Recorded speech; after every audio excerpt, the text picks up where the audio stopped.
Hey guys, I'm Alex. And I'm Mark. Welcome to the first episode of Seen It, a studio-based review show. Throughout the series, we'll be taking a look at films, videos and TV shows. And on this week's episode, we're going to delve into the world of the big screen. We'll also be reading your tweets at the end of the show, so send them to us with the hashtag #SeenIt. Now let's get on with the show. Coming up, we're going to be taking a look at independent films, followed by the trailer breakdown for the new Star Wars movie. Cannot wait for that. Indeed. But before any of that, let's look at the top 5 box office films of the week.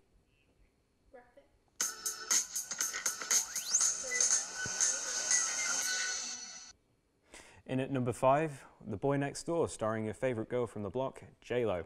Jennifer Lopez, for those of you who don't know. Aside from being a fantasy for young men, the film appears to be a somewhat weird romance thriller. It's something that you're more than likely going to take your girl to go and see, rather than one of your lad friends. So there you go, lads. Indeed. Take note. At number 4, we have feel-good film Black or White. The film follows a godfather who, when he cares for his mixed-race granddaughter, eventually ends up in a custody battle. It features Bill Burr. This is one of the movies that you'd probably not take a girl to see, but your parents. Very touching. Yeah. Next up at number 3 is Project Almanac. Personally, I like the look of this film. I really enjoyed Chronicle, which reminds me a little of this, but from what I've seen of the trailer, the kids kind of remind me of myself in a weird way.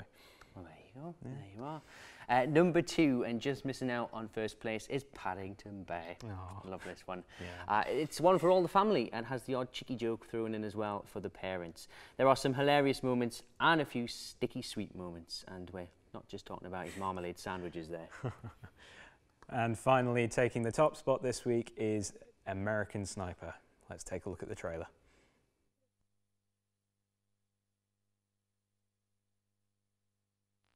Do you ever think that you might have done some things over there that you wish you hadn't?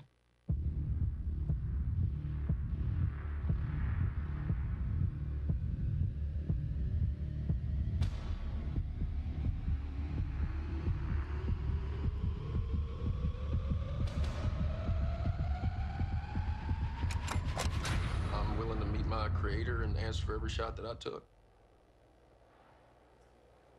Rated R. The film is based on Chris Kyle, a former US soldier who unfortunately was killed at a US shooting range. The film, however, tells the story of how he was personally torn between his family while trying to cope with the job he does. It's rather interesting. It takes a look and it really does tug at those heartstrings, so it deserves a thumb up from me. There you go. Thanks, Alex. But I have to say, as a Whovian and an all-round sci-fi fan, I'm really excited for Project Almanac. The only problem would be, travelling back in time, I'd be scared I'd stand on a bug and change the course of civilization.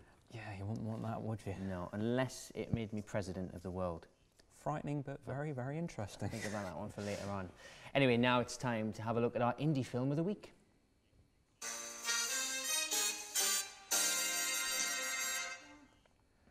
This week we're looking at Son of a Dun, an independent film which was released on Vimeo in 2010. Let's take a look at that trailer. Remember when you were a kid and you'd tell everybody that your dad could beat up their dad? Well, the kids who I grew up with never told me that. They knew better. Crime is my family.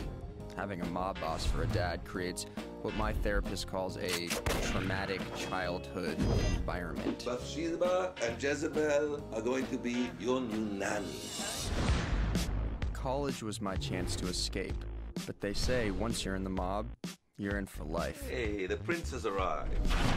And judging from my dad, the mob has some massive control issues it needs to work out.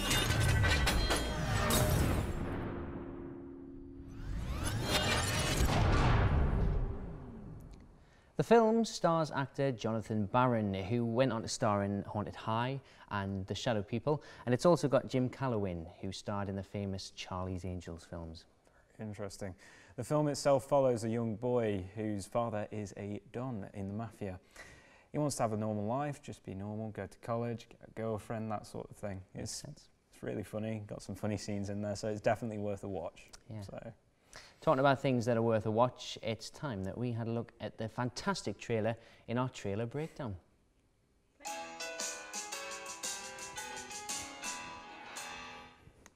So, for this week's breakdown, we are looking at the brand new Star Wars movie. So let's remind ourselves with it with a look at the trailer.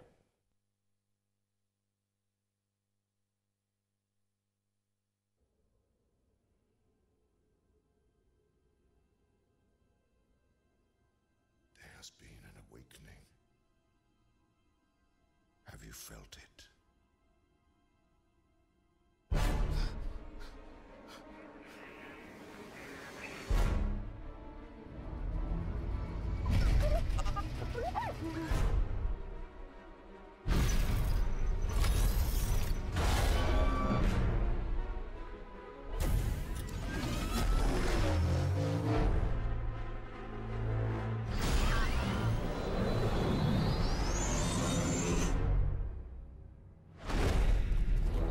The dark side. And the light.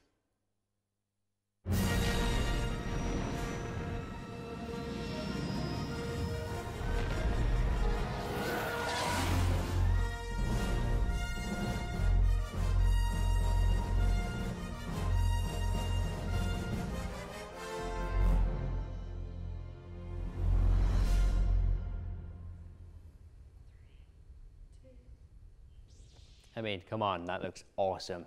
I'm now joined in the studio by Tom Allen. Thanks, Tom, for joining us. You're a massive Star Wars fan. What do you make of the trailer? It's brilliant. It's done really, really well. It shows you exactly what you want to see, but it leaves it to your imagination quite a bit. Yeah, I have to say that last bit we just seen there with the Millennium Falcon, probably one of my favourite parts of the movie. It looks so sci-fi yet fast and furious at the same time. It just looks like a lot of action. It's definitely got that J.J. Abrams influence on it.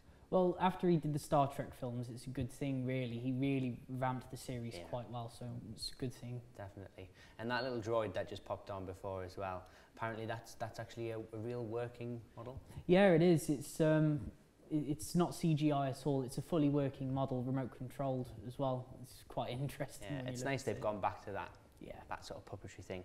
Anyway, Tom, thanks very much. And for anybody interested, Star Wars The Force Awakens hits the cinemas in December on the 18th. Now it's time to head back over to Alex, who has been reading through your tweets. So Alex, what have our viewers got to say? Well, Han42 says, I didn't realise how much the trailer really gives away about the film. And Emma1246 says she really wants to see Son of a Gun now after seeing it on today's show. Yeah, Son of a Gun looks awesome. I recommend you go and see it. I don't think you're going to be disappointed on that one. Thanks to everybody who has tweeted in to us today. Now it's time for that part of the show where we look back at the classic films. What's our classic film today, Alex? Well, today is a really good one, an old classic, and it's The Sound of Music. And for those of you who haven't seen it, I highly recommend you do. It's from 1965, and it's a musical that still is talked about today. Yep. I mean, you've got to love a bit of Julie Andrews, haven't you? And it's obvious with this that a classic hit will stand the test of time. 55 years, a good few lots of tunes, and a great script will just help that stand the test of time. That is true, that is true. And that's it for today's show. Thank you for joining us. We're now going to kick back, watch the film ourselves, and enjoy. With added popcorn. Indeed. See you later.